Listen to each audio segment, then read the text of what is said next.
Halo teman-teman, kami dari kelompok 6 modifikasi perilaku. Ada saya Lulu, ada teman saya Safina, Selvi, dan juga Suroya.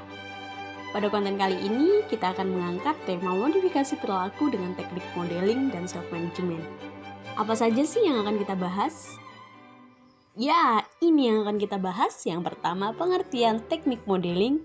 Yang kedua, tujuan teknik modeling. Yang ketiga, macam-macam teknik modeling. Yang keempat, proses teknik modeling. Yang kelima, hal-hal yang perlu diperhatikan dalam modeling. Yang keenam, kelebihan dan kekurangan teknik modeling. Yang ketujuh, pengertian self-management. Yang kedelapan, tantangan dan hambatan dari self-management. Yang kesembilan, yang terakhir, yaitu strategi self-management. Kita masuk pada pembahasan yang pertama, teknik modeling. Teknik modeling merupakan teknik modifikasi perilaku individu dengan belajar melalui pengamatan secara kognitif terhadap perilaku orang lain atau model, sehingga dapat dianalisis dan dapat memilih perilaku untuk sekarang maupun disimpan untuk masa depan. Istilah lain dari modeling adalah observational learning atau yang dapat diartikan dengan belajar melalui pengamatan. Teknik ini adalah sebuah teknik untuk merubah, menambah, maupun mengurangi tingkah laku individu dengan belajar melalui observasi secara langsung untuk meniru perilaku orang lain maupun seorang tokoh, sehingga individu memperoleh tingkah laku yang diinginkan. Inti dari teknik modeling adalah meniru perilaku orang atau tokoh untuk diterapkan pada diri individu sesuai perilaku baru yang diharapkan oleh individu. Selanjutnya, tujuan teknik modeling. Menurut Sofian Willis, tujuan dari teknik modeling yang dipakai dalam proses konseling itu ada dua, yaitu menghilangkan perilaku dan membentuk perilaku baru. Namun, secara umum, teknik modeling yang digunakan dalam proses konseling itu memiliki tujuan sebagai berikut. Yang pertama, untuk memperoleh tingkah laku sosial yang lebih adaptif. Yang kedua, agar klien bisa belajar sendiri menunjukkan perbuatan yang dikehendaki tanpa harus belajar lewat trial and error. Yang ketiga, membantu klien untuk merespon hal-hal yang baru. Yang keempat, melaksanakan teknik respon yang semula terhambat atau terhalang. Yang kelima, mengurangi respon-respon yang tidak layak. Yang keenam, mengatasi gangguan-gangguan keterampilan sosial, gangguan reaksi emosional, dan pengendalian diri. Yang ketujuh, memperoleh tingkah laku yang lebih efektif. Yang kedelapan, dapat memperoleh keterampilan untuk menyesuaikan diri dengan lingkungan. Selanjutnya, saya akan menjelaskan mengenai macam-macam teknik modeling. Yang pertama ada live model atau model langsung atau nyata. Model langsung adalah prosedur yang digunakan untuk mengajarkan tingkah laku yang dikehendaki atau yang hendak dimiliki oleh konseli melalui contoh langsung dari konselor sendiri, guru, atau teman sebayanya. Dalam hal ini, pemberian contoh pada umumnya ditampilkan dalam dua cara, yaitu yang pertama, konselor sendiri dapat bertindak sebagai model, atau yang kedua, teman sebaya atau sahabat konseli dijadikan sebagai model. Dalam hal ini, model hendaknya ditampilkan secara terstruktur dengan memperlihatkan perilaku model baik secara keseluruhan maupun bagian-bagiannya. Yang kedua ada simbolik model atau model simbolis. Dalam model simbolis, modelnya disajikan dalam bentuk tulisan, audio, video, dan film atau slide. Model-model simbolis dapat dikembangkan untuk konseling perorangan atau kelompok. Model simbolis dapat mengajarkan konseli tingkah laku yang sesuai, memengaruhi sikap-sikap dan nilai-nilai, dan mengajarkan keterampilan-keterampilan sosial melalui simbol atau gambar dari benda aslinya dan dipertunjukkan kepada klien melalui alat perekam seperti yang dijelaskan di atas. Bandura membuktikan bahwa model-model simbolis telah digunakan dan berhasil dalam berbagai situasi. Salah satunya adalah eksperimen Bandura yang dinamakan studi boneka bubu plastik. Selanjutnya, saya akan menjelaskan mengenai proses teknik modeling. Menurut Albert Bandura, ada 4 proses tahapan modeling. Yang pertama, ada proses atensional. Proses atensional ini merupakan proses memperhatikan model dengan seksama. Ada beberapa hal yang membuat sesuatu dapat diperhatikan dengan baik. Pertama, adalah kapasitas sensoris seseorang karena stimuli modeling yang digunakan untuk mengajari orang tunanetra atau tunarungu akan berbeda dengan yang digunakan untuk mengajari orang yang normal penglihatan dan pendengarannya. Kedua, adalah perhatian selektif seseorang bisa dipengaruhi oleh penguatan di masa lalu. Misalnya, jika perilaku yang lalu yang dipelajari dari hasil observasi terbukti berguna untuk mendapatkan suatu penguatan, maka perilaku yang sama akan diperhatikan pada situasi modeling berikutnya. Dengan kata lain, penguatan sebelumnya yang dialami pengamat dapat menciptakan tata situasi perseptual dalam dirinya yang akan mempengaruhi observasi selanjutnya. Yang ketiga adalah berbagai karakteristik orang yang dijadikan model juga akan mempengaruhi sejauh mana mereka akan diperhatikan. Riset telah menunjukkan bahwa model akan lebih sering diperhatikan jika memiliki kesamaan dengan pengamat seperti kesamaan dalam jenis kelamin, usia, kesenangan, minat, keyakinan, karakter, sikap. Selain itu juga yang dihormati atau memiliki status tinggi, memiliki kemampuan lebih, dianggap kuat dan atraktif. Yang kedua, ada proses retensional. Proses retensional ini merupakan informasi yang sudah diperoleh dari observasi, diingat dan disimpan secara simbolis agar informasi tersebut bisa berguna. Informasi tersebut dapat diingat dan disimpan dengan melalui dua cara. Yang pertama, secara imajinal atau imajinatif, dan yang kedua secara verbal. Setelah informasi disimpan secara kognitif, ia dapat diambil kembali, diulangi dan diperkuat beberapa waktu sesudah belajar observasional terjadi. Simbol-simbol yang disimpan ini memungkinkan terjadi delayed modeling atau modeling yang tertunda, yaitu kemampuan untuk menggunakan informasi lama setelah informasi itu diamati. Yang ketiga, ada proses pembentukan perilaku. Proses yang menentukan sejauh mana hal-hal yang telah dipelajari akan diterjemahkan dan dipraktekkan ke dalam tindakan atau performa. Proses ini adalah proses behavioral production process atau proses pembentukan perilaku. Agar seseorang dapat menerjemahkan informasi yang didapatkannya menjadi tindakan atau perilaku, maka keadaan orang tersebut harus mendukung. Misalnya, otot yang kuat untuk memanjat tebing karena model yang diamati adalah pemanjat tebing.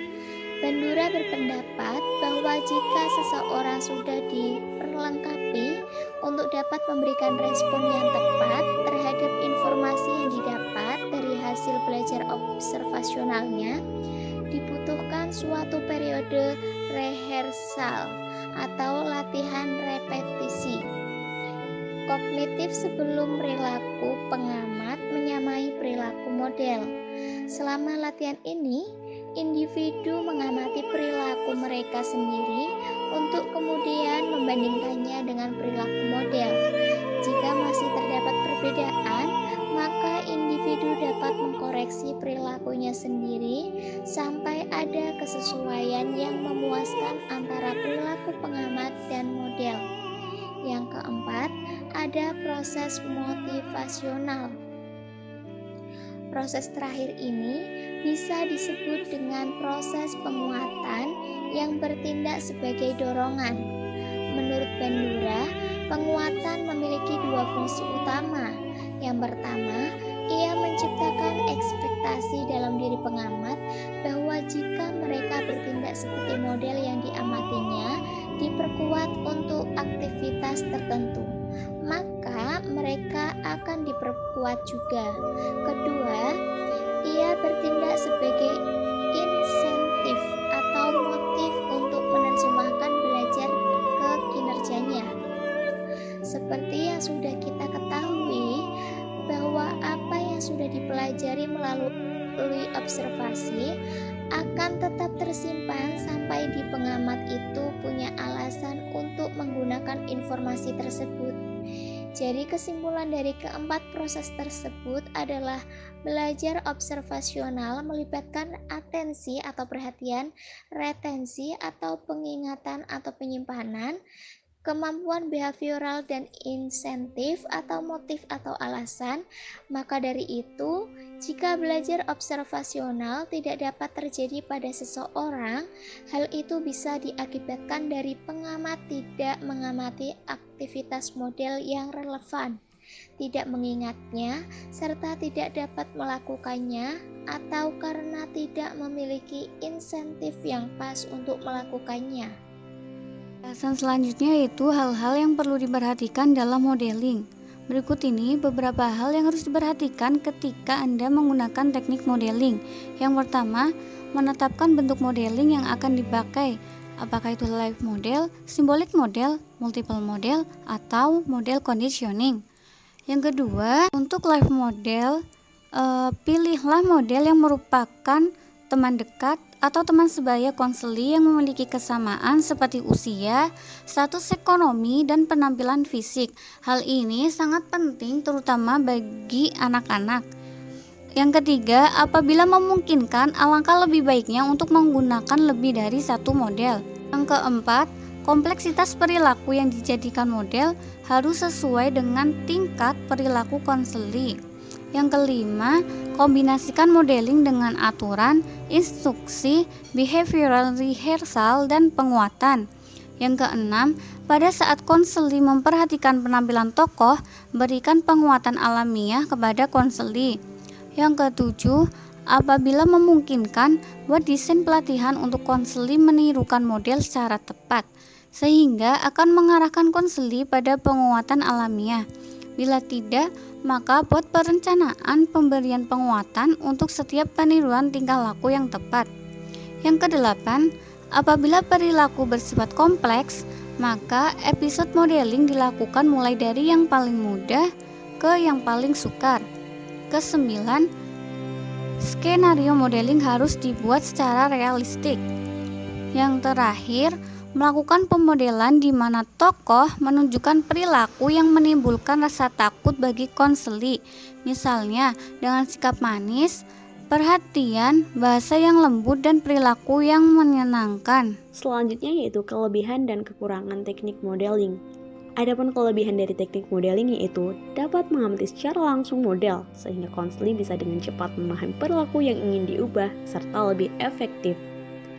Dengan teknik modeling, konseli bisa mengamati secara langsung seseorang yang ingin dijadikan model, baik dalam bentuk live model ataupun simbolik model. Sehingga konseli bisa dengan cepat memahami perilaku yang ingin diubah dan bisa mendapatkan perilaku yang lebih efektif. Sementara kekurangan dari teknik modeling yaitu keberhasilan teknik modeling tergantung pada persepsi konseli terhadap model. Apabila konseli tidak menaruh kepercayaan pada model, maka konseli akan kurang mencontoh tingkah laku model tersebut. Apabila model kurang bisa memerankan tingkah laku yang diharapkan, maka tujuan tingkah laku yang didapat konseli bisa jadi kurang tepat. Dan bisa jadi konseli menganggap modeling ini sebagai keputusan tingkah laku yang harus ia lakukan, sehingga konseli akhirnya kurang begitu mengadaptasi model tersebut sesuai dengan gayanya sendiri. Selanjutnya self-management. Self-management merupakan modifikasi perilaku yang bertujuan untuk mengubah perilaku diri sendiri, di mana seseorang tersebut terlibat di dalam mengendalikan perilakunya. Secara khusus, teknik ini berusaha mengendalikan perilakunya untuk mempengaruhi masa depannya. Adapun tujuan dari self-management yaitu untuk mengurangi perilaku yang mengganggu atau tidak pantas. Pada teknik ini, konselor membantu klien supaya mengubah perilaku yang negatif dan mengembangkan perilaku yang positif yang dimiliki individu tersebut. Dengan cara mengamati diri sendiri, mencatat perilaku tertentu, dan mengamati bagaimana interaksinya dengan lingkungannya. Kemudian, klien tersebut dibantu menata kembali lingkungannya sebagai anteseden atau respon tertentu untuk menghadirkan dan menentukan stimulus positif yang mengikuti respon yang diharapkan. Melaksanakan self-management terdapat tantangan dan hambatan tersendiri. Menurut Cornier, kekurangan dari penggunaan strategi ini yaitu tergantung pada kesediaan, kesabaran, dan motivasi klien. Kemudian, perilaku sasaran yang bersifat pribadi sering tidak dapat diamati, tergantung pada persepsi subjek sendiri. Merupakan pengukuh yang paling murah, ialah pengukuh imajinasi, hanya dapat disarankan pada subjek atau klien yang cukup baik daya hayalnya. Selain itu, penggunaan imajinasi sebagai pengukuh atau hukuman dapat melebihi takaran tanpa diketahui orang lain. Ada beberapa hal yang dapat menghambat dalam proses pengelolaan diri. Di antaranya yaitu, pertama, tidak ada motivasi dan komitmen yang tinggi pada individu. Yang kedua, target perilaku pribadi dan persepsinya dideskripsikan sehingga konselor menentukan cara memantau. Yang ketiga yaitu lingkungan sekitar dan keadaan diri individu di masa depan diatur dan diprediksikan sehingga bersifat kompleks. Keempat yaitu bersifat independen. Yang kelima yaitu konselor memaksakan program pada klien. Yang terakhir yaitu tidak ada dukungan dari lingkungan. Yaitu pembahasan mengenai strategi self-management. Terdapat beberapa teknik self-management yang meliputi pemantauan diri atau self-monitoring, yang merupakan suatu proses klien mengamati dan mencatat segala sesuatu tentang dirinya, serta interaksinya dengan lingkungan, yang berguna dalam asesmen masalah, karena data yang bersifat observasional dapat digunakan untuk menguji atau mengubah laporan verbal konseli mengenai perilaku masalahnya. Selanjutnya yaitu reinforcement yang positif atau self-reward, digunakan untuk membantu klien mengatur dan memperkuat perilakunya melalui konsekuensi yang dihasilkan sendiri. Yang ketiga yaitu kontrak atau perjanjian dengan diri sendiri atau self-contracting. Yang terakhir yaitu penguasaan terhadap rangsangan atau stimulus kontrol. Kendali stimulus dapat digunakan untuk mengurangi atau meningkatkan perilaku tertentu. Untuk mengurangi perilaku tersebut, isyarat khusus yang merupakan anteseden bagi perilaku harus dikurangi frekuensinya, ditata kembali atau diubah waktu serta tempat kejadiannya. Terdapat 4 tahapan untuk menerapkan teknik self-management ini, diantaranya tahap monitor atau observasi diri. Pada tahap ini, subjek dengan sengaja mengamati perilakunya sendiri dan mencatat jenis, waktu, durasi, perilaku yang ada pada diri subjek yang akan dimodifikasi. Yang kedua yaitu mengatur lingkungan. Pada tahap ini, lingkungan perlu diatur sehingga dapat mengurangi atau meniadakan perilaku-perilaku yang memungkinkan mendapatkan pengukuhan segera. Yang ketiga yaitu tahap evaluasi diri. Pada tahap ini, subjek membandingkan apa yang tercatat sebagai kenyataan dengan apa yang seharusnya dilakukan. Catatan data observasi perilaku yang teratur sangat penting untuk mengevaluasi efisiensi dan efektivitas sebuah program. Bila evaluasi data menunjukkan bahwa program tidak berhasil, maka perlu ditinjau kembali. Yang keempat yaitu tahap pemberian pengukuhan, penghapusan, atau hukuman. Pada tahap ini diperlukan kemauan diri yang kuat untuk menentukan dan memilih pengukuhan apa yang perlu segera dihadirkan atau perilaku yang segera dihapus, dan bahkan hukuman diri sendiri apa yang harus segera diterapkan. Sekian yang dapat kami sampaikan, semoga bermanfaat. Terima kasih dan sampai jumpa.